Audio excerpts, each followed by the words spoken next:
My name is Radwan Masmoudi. I'm the president of the Center for the Study of Islam and Democracy. It's a pleasure to be with you today and talk about Tunisia.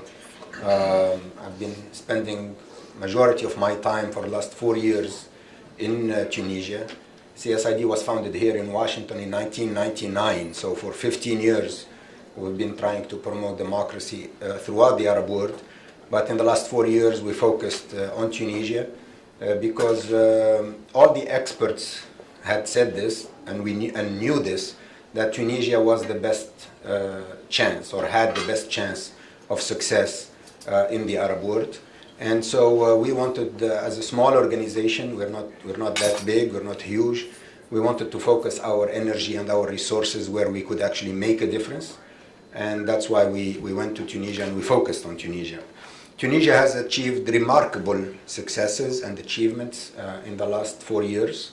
And the main and most important success, I think, is the constitution, and especially the process by which the constitution was written, and the fact that we were able to unite all Tunisians around the constitution.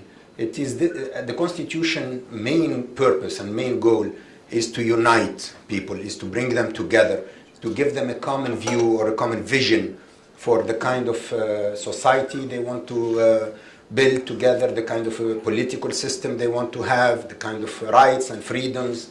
And it's really the discussions that took place during the drafting and the writing of the constitution that I think are extremely important in having people talk to each other, listen to each other, understand the issues.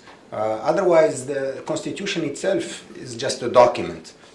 But people talking to each other, people listening, people understanding, and also compromising so that they can, work together and accept their differences and accept that they have differences, but they can still live together and respect those differences. So this is, I think, the main achievement of Tunisia's democratic process in the last 3 years. And the fact that 93% of the members of the Constituent Assembly, representing 20 different political parties, voted in favor of the Constitution when it was adopted. I think that is a remarkable achievement. The second achievement is the civil society and the role that civil society played and continues to play in Tunisia in facilitating compromise and consensus and dialogue between the various parties. I always believe and always say that it's normal for political parties to fight. I mean, that's what political parties do. They fight each other. But it's really the civil society organizations that can bring political parties together and can provide them with the opportunity to listen and to talk and to build consensus. The second biggest achievement, I said, is the elections themselves. We just held the third elections since the revolution a month ago, or actually 2 weeks ago. And we have another fourth election coming up next month, probably on December 21st, for the second round of the elections. And these elections were really quite an achievement in the sense that they were free and fair and honest elections, credible elections. This is a novelty. This is new. It should not be taken for granted. People in Tunisia or in the Arab world had no experience and no faith in elections. Usually if elections are rigged. Usually elections, we know the results well in advance. 99 point, it's the decimal point that they might not know, whether it's 0.3 or 0.7 or 0.4. So to have elections like this for the first time, I think is quite an achievement, with about 60% participation. It's not bad. It could be better. We had hoped that it was going to be higher.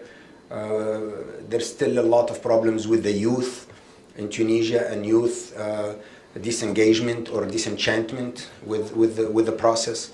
That is, I think there is still one of the major challenges that we face in Tunisia is how to work with the youth and how to convince them to become more active in the political process and more engaged and have faith in democracy and in the process. I think the third biggest achievement is that we have shown that Islam and democracy are compatible. And this is, of course, not a minor thing. And that moderate Islamists and secularists are not sworn enemies, that they can live together, they can work together. They not only work together in the government, but they also work together in parliament, they work together on the constitution, they work together on several new laws that were passed regarding the elections, regarding the transitional justice law. So this is extremely important to show that people can, that Islamists and secularists can find compromise and can work together and can have a common vision and can live in one system without one side trying to exclude or eradicate or eliminate, the other side. I think this is extremely important. Now we just had in the last election, in the legislative and the presidential election, as we know, Nida Tunis won the majority in the parliamentary election. It is a moderate secular party. The Nahda party, which was the moderate Islamist party, the main party, conceded that it had lost. And this is again, the first peaceful transfer of power that happened, I think, not only in Tunisia, probably in the Arab world. Now the main challenge in Tunisia is Tunisia going to continue on the path of democracy? Because after these elections there is the change of power. There are people who are afraid that the secular party has ties or has roots in the previous regime, that maybe the old policies, the old methods of the previous regime will come back. This is a real fear that a lot of people have. I think that only time will tell, but I'm hopeful that this will not be the case, that the secular party, the moderately secular party in Nida Tunis, understands that it cannot really go back to the old methods of the old regime, that it's in its own interest to continue on the path of democracy and democratic reforms, and that it needs to work together with Nahda. Nahda is not an enemy, and in fact it can be a partner, that they can work together, they can build a national unity together. There are some differences, but there are also many commonalities. There are many common views and common agendas, especially focusing on the economic challenges.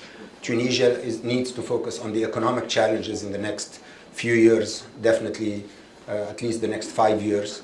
There are a lot of reforms that need to take place on the economic front now that hopefully the political situation has stabilized and is getting more stable.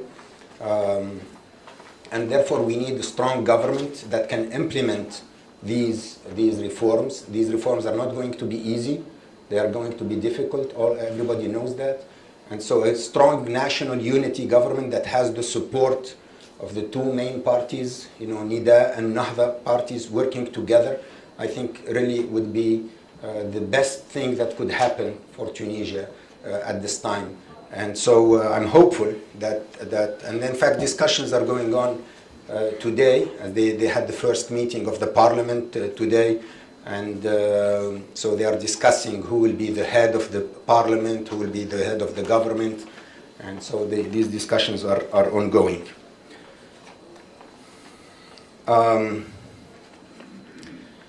I think the friends of Tunisia and the United States can really help Tunisia remain on this path and succeed in this very difficult transition. We really have to be realistic. We have to understand that this transition is not easy.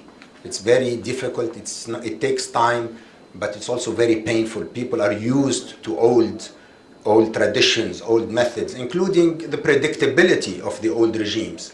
You know, everything was predictable. We knew exactly who was going to be president, 10 years in advance. The policies were clear, everything was clear. And so democracy, and especially the democratic transition, is unpredictable. And some people are not comfortable with that. So there is a role, I think, for the United States and for the international community to help Tunisia in this difficult transition period. What we noticed is that there is a lot of goodwill towards Tunisia. A lot of people are saying we need Tunisia to succeed, or it is vital for Tunisia to succeed. But these words are not always followed by action. Are not all, the support that Tunisia has received in the last 3 or 4 years is minimal. Is not really significant. Is not really what Tunisia needs. And I just want a word of caution that if Tunisia fails, this is our last hope in the region. If Tunisia fails, if this democratic transition fails, the results could be a disaster or disastrous for the whole region, because people would lose hope in democracy. People would, especially young people, would say, see, even democracy doesn't work. So what is the alternative? If people lose hope in peaceful change, in having the freedom or to dream of a better world or a better life, in having the right to participate, to express their opinions, if they lose all of that and they go back to dictatorship, and if they feel that that's the only system, or if they feel that the international community is conspiring against them, and this is their feeling, this is how young people feel in the Arab world, that the international community doesn't want democracy to succeed in the Arab world, the alternative could be really disastrous, and we will have millions and millions of young people losing hope and turning to violent, radical versions of Islam or Islamism or whatever, and becoming and joining ISIS and other groups and other terrorist groups. So it's really vital that democracy succeeds in Tunisia for the whole region, and especially for young people to have faith that democracy, that there is a peaceful way to change, that there is a peaceful way to express their opinions or their disagreements, and that they can have a better life in the future through this peaceful way, and that violence is not the only way, or is not a good solution. So we really need to support Tunisia. That's my belief. It is vital for the region and for the world that this small country, becomes a real model for democracy, and can lead the way in the Arab world and show that democracy can succeed, and that also that democracy delivers.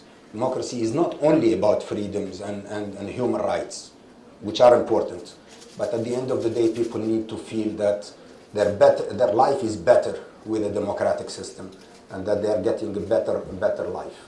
Again, thank you very much for joining us.